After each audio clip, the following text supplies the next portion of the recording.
बिस्मिल्लाहिर्रहमानिर्रहीम। अस्सलाम वालेकुम। उम्मीद है आप सब खैरियत से होंगे और आज के प्रोग्राम में मुल्क की सिक्योरिटी की सूरत हाल के हवाले से बात करते हैं। कल शायद आप लोगों को मालूम होगा कि सवात और कुरम एजेंसी के अंदर दो टेरर अटैक्स हुए और उसके अंदर हमारी 11 लोग शहीद हो गए। कुरम एजेंसी के अंदर अफगानिस्तान की तरफ से पाकिस्तानी फोर्सेस के एक चेक पोस्ट पे अटैक हुआ और उसमें 3 फौजी जवान शहीद हो गए। और सवात के अंदर एक अमन कमेटी का रुकन था और उनकी गाड़ी को निशाना बनाया गया और उस धमाके के में तकरीबन 8 बंदे शहीद हो चुके हैं। सवात के अंदर काफ़ी अरसे के बाद ये धमाका हुआ क्योंकि स्वात और दीर और इन इलाकों में अमन अमान की सूरत हाल बहुत ज़्यादा बेहतर हो चुकी थी और कम अज़ कम वहाँ पे टूरिज़्म भी वापस बहाल हुआ था। लोग भी खुश थे क्योंकि उनके कारोबार भी आहिस्ता आहिस्ता बहाल हो गए थे। वहाँ पे दूसरे इलाकों से इवन के बाहर दुनिया से लोगों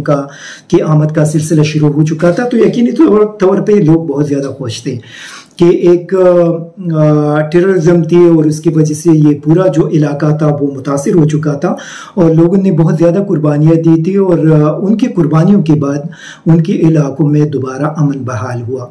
लेकिन कल से इन इलाकों के लोगों के अंदर एक बार फिर जो एक खौफ है और एक तशवीश पैदा हो चुकी है क्योंकि इन दोनों धमाकों की जो रिस्पॉन्सिबिलिटी है या जो जिम्मेदारी है वो तहरीक तालिबान कालेदम तहरीक तालिबान पाकिस्तान ने कबूल की है।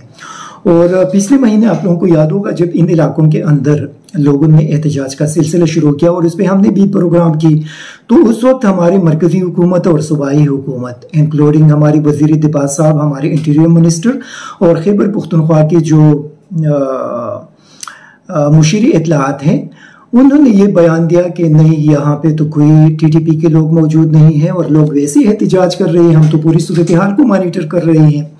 हालांकि मुकामी लोगों का कहना था कि यहाँ पे टीटीपी के लोग वापस आ गए हैं और उनके जो मूवमेंट हैं वो शुरू हो चुकी हैं, लेकिन इन लोगों ने उसको सीरियस नहीं लिया। और उसके बाद ये कल साबित हुआ कि जब ये धमाका हुआ तो उन्होंने क्लेम कर दिया कि ये हमने किया।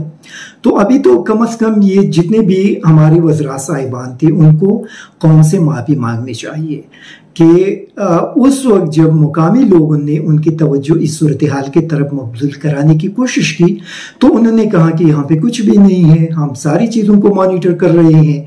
अभी चूंकि उनकी बात दुरुस्त साबित हो गई तो अभी इनको माफ़ी मांगनी चाहिए और यही लोग इस सूरत हाल के रिस्पॉन्सिबल हैं।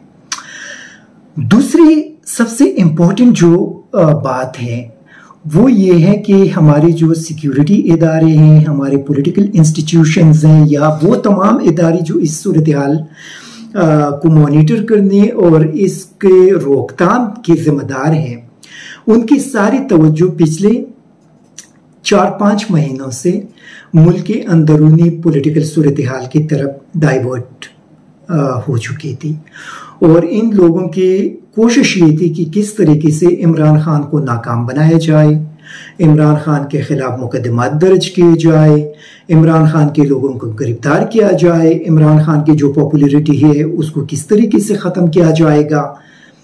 जब आपकी सारी तवज्जो यहाँ पे मुल्क के अंदर की सूरत हाल की तरफ डाइवर्ट हो गई, आपका फोकस ये रहा, तो उससे किसने फायदा उठाया? हिंदुस्तान ने। मैं आपको बता दूं कि इस वक्त अफगानिस्तान के लिए आप लोगों को पता है कि अफगानिस्तान के लिए पिछली 20 साल के दौरान जो वहां पे जंग थी उसका सबसे ज्यादा नुकसान पाकिस्तान को हुआ। हमारे 80,000 लोगों ने जानों की कुर्बानियां उस जंग के दौरान दी। हमारी इकोनॉमी को जो ऑफिशियल फिगर है तकरीबन $150 बिलियन का नुकसान हमारी इकोनॉमी को हुआ। और हम चूंकि यही सोच रहे थे कि जब अफगानिस्तान के अंदर अमन कायम होगी तो कम से कम अफगानिस्तान के जरिए सेंट्रल एशिया तक हमें एक्सेस मिल जाएगा, ये एक तिजारती हब ये पूरा रीजन बन जाएगा और रशिया के साथ हमारी तिजारती ताल्लुकात, सेंट्रल एशियन रिपब्लिक्स के साथ हमारे तिजारती ताल्लुकात बहाल हो जाएंगी। सी पे एक एक्सटेंड हो जाएगा अफगानिस्तान और सेंट्रल एशिया की तरफ और ये पूरा जो बेल्ट है ये एक दूसरे से कनेक्ट हो जाएगा। लेकिन आज सूरत हाल क्या है जब आप यहाँ पे मुल्क के अंदर अपने पॉलिटिकल मामलात में मसरूफ हैं तो हिंदुस्तान ने इससे फ़ायदा उठाकर अफ़गानिस्तान के अंदर पहुँच गई, तालिबान के साथ अपने ताल्लुकात बहाल कर दी। या तो वो तालिबान थे जो हिंदुस्तान के हवाले से अपना एक सोच वो रखता था और हिंदुस्तान के साथ उनके ताल्लुकात अच्छे नहीं थे, लेकिन आज उनके वज़ीर ख़ारजा कह रही है कि हिंदुस्तान ने हमें स्टूडेंट्स के लिए स्कॉलरशिप ऑफर की है, हिंदुस्तान ने हमसे कोयला ख़रीदने के हवाले से बात की है, हिंदुस्तान अफ़गानिस्तान के अंदर इन्वेस्टमेंट करना चाहते हैं। तो आप मुझे ये बताइए कि जिस चीज़ के लिए आप लोगों ने इतनी बड़ी कुर्बानियाँ दी, अपने 80,000 लोगों के जानों की कुर्बानियाँ दी, आप लोगों ने 150 बिलियन डॉलर का नुकसान किया, तो उसका क्या फ़ायदा मिला? उसका फ़ायदा यही मिला कि जब अमेरिकन की मौजूदगी में हामिद करज़ई और अशरफ गनी की हुकूमतों के दौर में हिंदुस्तान को एक खुला छूट मिला था और वो अफ़गानिस्तान की सरजमीन पाकिस्तान के खिलाफ इस्तेमाल करते थे, और यहाँ पे पाकिस्तान के अंदर सैकड़ों बम धमाके उन्होंने कराए। यहाँ पे जितने भी लोगों को वो शहीद करवा सकते थे उनको शहीद करवा दिया, जितना पाकिस्तान को नुकसान पहुंचा सकते थे उन्होंने उनको नुकसान पहुंचा दिया। जब अमेरिकन वहां से निकल रहे थे तो वही हिंदुस्तानी थे कि सब कुछ छोड़कर अफगानिस्तान से भाग गए और वहां से तालिबान के खिलाफ मीडिया कैंपेन शुरू कर दिया। आज वही हिंदुस्तान है जो अफगानिस्तान के अंदर आकर वहां पे बैठ चुका है और तालिबान हुकूमत के साथ अपने ताल्लुकात को मजीद मुस्तहकम करने की कोशिश कर रहे हैं। आज वही हिंदुस्तान है कि आज एक बार फिर आपके ट्राइबल जो पुराना ट्राइबल एरियाज था, जो आपके बॉर्डर एरियाज हैं, वहाँ पे एक बार फिर अटैक्स का सिलसिला शुरू हो चुका है। आपके जो BLA और TTP के लोग थे उनको एक बार फिर आपके खिलाफ इस्तेमाल किया जा रहा है। तो अब मुझे ये बताइए कि जो इंटरनल पॉलिटिक्स हैं और जिस पे आप लोगों की तवज्जो है और सिर्फ इमरान खान को रास्ते से हटाने के लिए सारी तवानाइयाँ खर्च की जा रही है, तो उसका क्या फ़ायदा मिला?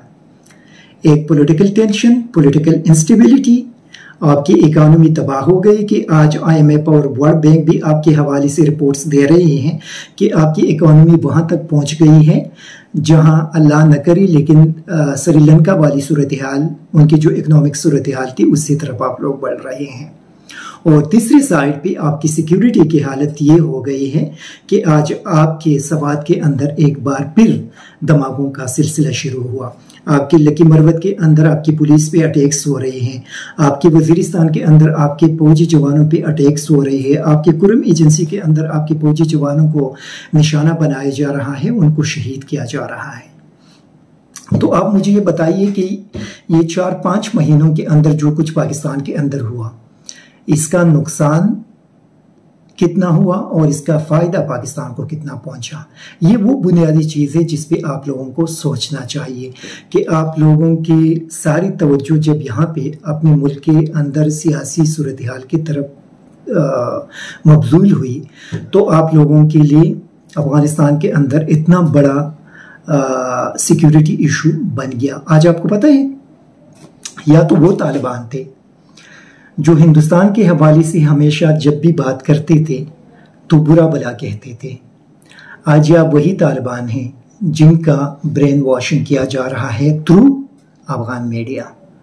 कभी आप लोगों ने देखा है, अगर आप लोग मॉनिटर कर रहे हैं तो अफगान मीडिया पे किस किस्म के प्रोग्राम चल रहे हैं? उनके हर टीवी चैनल के अंदर जो भी टॉक शो होगी उसके अंदर पाकिस्तान का जिक्र ज़रूर होगा और पाकिस्तान को कुछ इस अंदाज से तालिबान के सामने पेश किया जा रहा है क्योंकि वो तो सारे पहाड़ों के ऊपर उन्होंने 20 साल गुजारे, उन्होंने तो कोई अफगान मीडिया पहले देखा नहीं था। अभी जब वो शहरों के अंदर आ गई है, टीवी चैनल्स देख रहे हैं, तो पाकिस्तान को इस अंदाज से पेश किया जा रहा है कि अफगानिस्तान के अंदर तमाम मसाइल का जिम्मेदार पाकिस्तान है।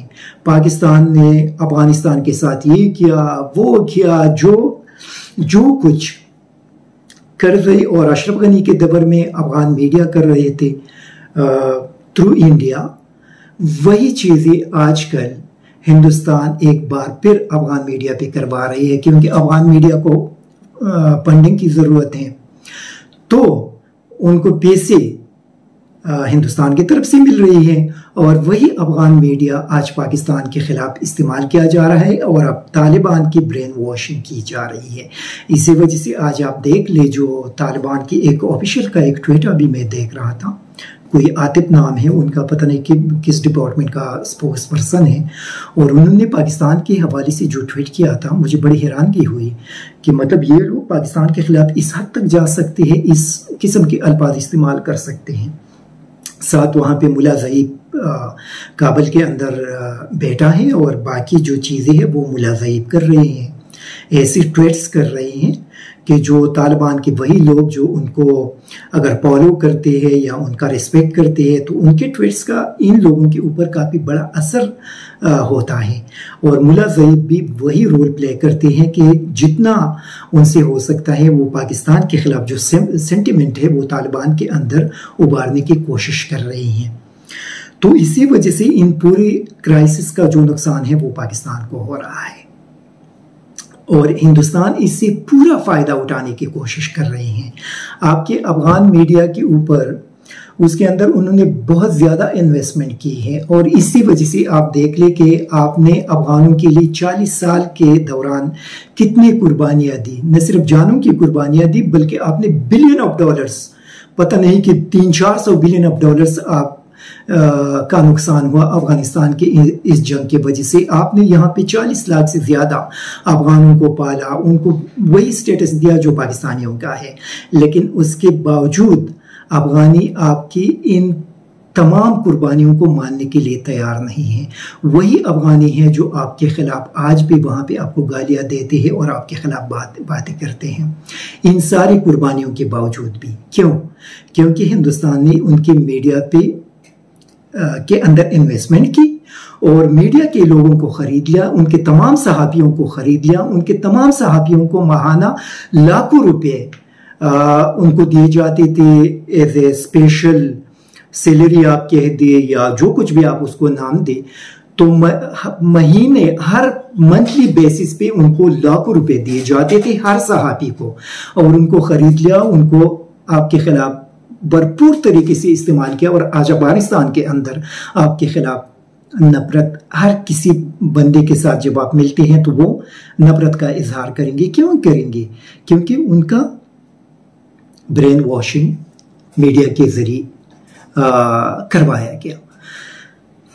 ये जब तालिबान की ये हुकूमत आ गई तो उस वक्त भी हमने यही सजेशन दी थी कि देखें, आप लोगों को अफगानिस्तान के अंदर अभी मीडिया को फोकस करना चाहिए। उसके लिए काफ़ी सारी ऐसी चीज़ें हो सकती थी जो जितने लोगों को हम जानते थे उनके सामने ये बात हमने रख दी कि किस तरीके से आप कर सकते हैं, लेकिन आप यकीन करें कि किसी भी बंदे ने उसके तरफ तवज्जो नहीं दी, किसी भी बंदे ने उसके तरफ तवज्जो नहीं दी। देखिए, आप अगर इन चीज़ों को करते हैं, जब आपने इतनी बड़ी कुर्बानियाँ दी, जानों की कुर्बानियाँ दी, पैसे की कुर्बानी दी, तो उसके बाद फिर आपके पास कोई स्ट्रेटेजी होनी चाहिए थी कि किस तरीके से अब हम इन सारी चीज़ों को मेंटेन कर सकते हैं, किस तरीके से जो हमारे खिलाफ प्रोपेगेंडा किया गया था उसको हम ज़ाइल कर सकते हैं, उसको ख़त्म कर सकते हैं। लेकिन उस पर कोई तवज्जो नहीं दी गई। अब भी आप लोगों के पास टाइम है।